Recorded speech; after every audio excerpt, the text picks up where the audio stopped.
Oskar Zwinscher ist eine echte Wiederentdeckung hier in dieser Ausstellung. Zu seinen tätigen Zeiten war er durchaus ein gefeierter Künstler und jetzt wird es darum gehen, ihm wieder in diesem internationalen Kanon seinen Platz zu geben, den er verdient hat. Und deshalb ist er hier eingebettet in die verschiedenen Positionen der Zeit und jeder wird es mit eigenen Augen sehen, wie er hier wirklich auch vieles überragt, was in der Zeit geschehen ist. Oskar Zwinscher ist ja in Leipzig geboren, in Leipzig und Dresden ausgebildet, war dann lange in Meißen und zum Schluss war er wieder in Dresden-Loschwitz. Und er ist ja in dieser Zeitstimmung um 1900 in eine Welt voller Widersprüche hineingeboren. Und das zeigt diese Ausstellung. Sie bettet ihn ein in eine internationale künstlerische Bewegung zwischen Symbolismus, Jugendstil und dem Aufbruch in die Moderne. Und was man bei Oskar Zwinscher aber immer von Anfang an auch sieht, es gibt immer etwas, was schon darüber hinausgeht. Oskar Zwinscher beginnt seine Ausbildung in Leipzig, an der Schule, an der Grafik und Buchkunst besonders gelehrt wurde. Und das hat ihn geprägt, das hat aber die gesamte Kunst der Zeit geprägt. Große Farbflächen, Linien, das sind grafische Betonungen und das hat die Malerei sowohl in ihrer Motivik als auch in ihrer Palette sehr beeinflusst. Wir nähern uns Oskar Zwinscher anhand seines eigenen Lebenslaufs, anhand seiner künstlerischen Entwicklung.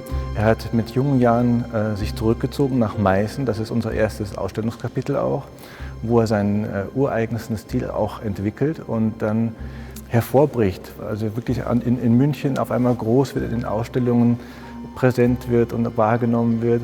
Aber das ist nicht ohne Vorbilder und das wäre unser nächstes Kapitel, dass durchaus er die Kunst wahrgenommen hat, die um sich herum passiert ist. Auch Vorbilder wie Lehmbach, wie Böcklin kommen hier zum Tragen. Und die zeigen aber auch im Vergleich, dass er nochmal ganz anders damit umgegangen ist. Seine Kunst ist wirklich absolut eigenständig. Also es ist schwierig genau zu bestimmen, was er alles in sich vereint, weil es viel, viel mehr ist als bloß Stilrichtungen oder Begriffe. Das stimmt schon, er kommt aus der Jugendstilecke und hat aber auch symbolistische Züge in manchen Figurenbildern. Zugleich sind die Porträts so scharf gezeichnet oder auch die Landschaften, dass sie wiederum vorbildlich wurden für die Künstler der neuen Sachlichkeit. Es ist ein Künstler, der vielen Zeitgenossen rätselhaft erschien, unverständlich erschien, der immer wieder irgendetwas Sonderbares, hieß es 1917 in einem Zeitungsartikel, hervorbringt. Und wenn man sich die Werke anschaut, dann sind sie natürlich sehr unterschiedlich. Es gibt Werke, die eher dem Jugendstil zuzuordnen sind, dann sehr aufgeladene, symbolistische Werke. Später wird es dann eher Pathos beladen.